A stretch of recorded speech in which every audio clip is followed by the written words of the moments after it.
We rejoin Zombienomics as the White House air conditioning kicks on at daybreak. Is this it? Is demise of the zombies at hand? Well, no, actually.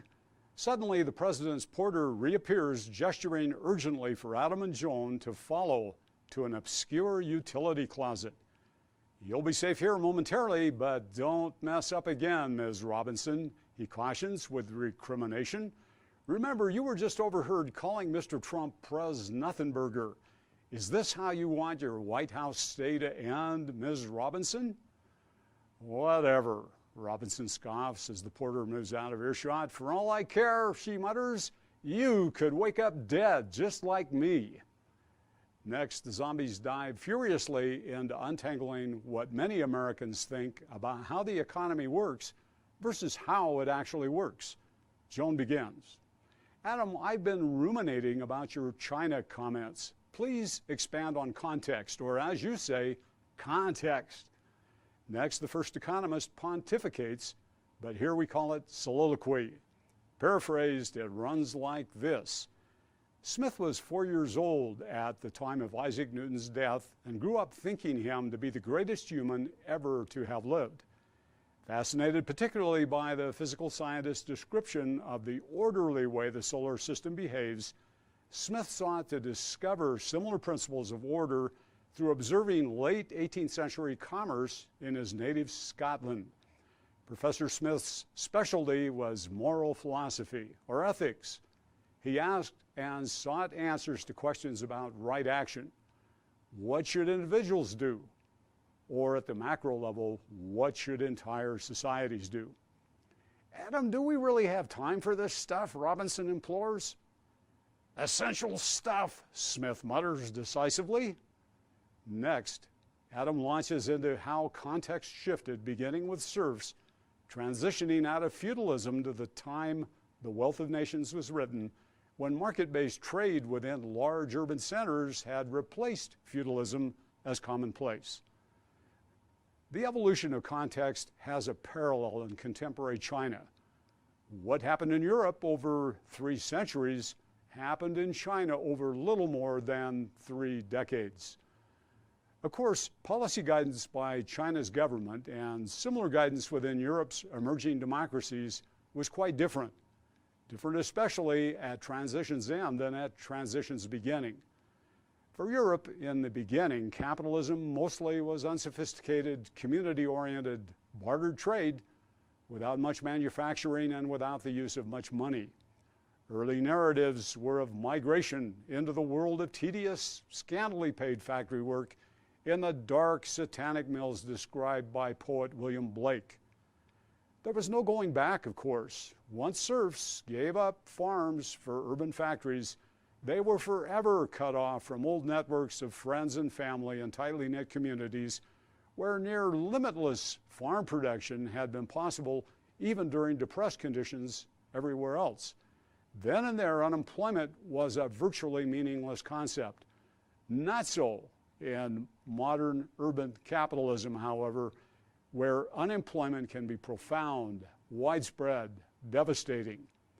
Fast forward, consider especially unemployment during the Great Depression, when as many as 1 in 4 American workers was affected. Consider also the shifting significance of Newtonian order in attempts to explain these unprecedented events. During the 1930s, the norm was prolonged hardship, with the Newtonian promise of swift return to full employment. Tragically meaningless, however, or worse. Too slow, too slow. You've got to get us out of here, fast, now, mutters Robinson.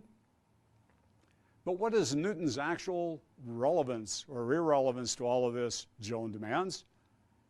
It is this, Adam Smith retorts. Fundamentalist economists have continued steadfastly in adherence to a straitjacket view of Newtonian orderliness. It has become their stock in trade, their religion in a literalist sense.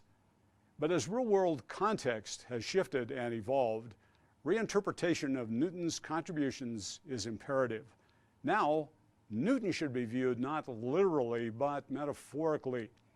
Unfortunately, fundamentalists, the true believers, are not disposed nor competent to make this thought transition. It is holding up the profession, holding up the American economy, the entire country, holding up the very American experiment in democratic capitalism. "So how am I doing, Joan?" Smith asks smugly as he fumbles in his pocket with a key fob for his new Audi, parked behind the White House next to the president's limo. Unfortunately, in that moment, he sets off the car alarm and everything blares. "You idiot," snaps Robinson, "shut that off now." But of course, neither can operate a car alarm, and as the blaring intensifies in their heads, the zombies acknowledge instantly their White House days have ended. They are now cooked.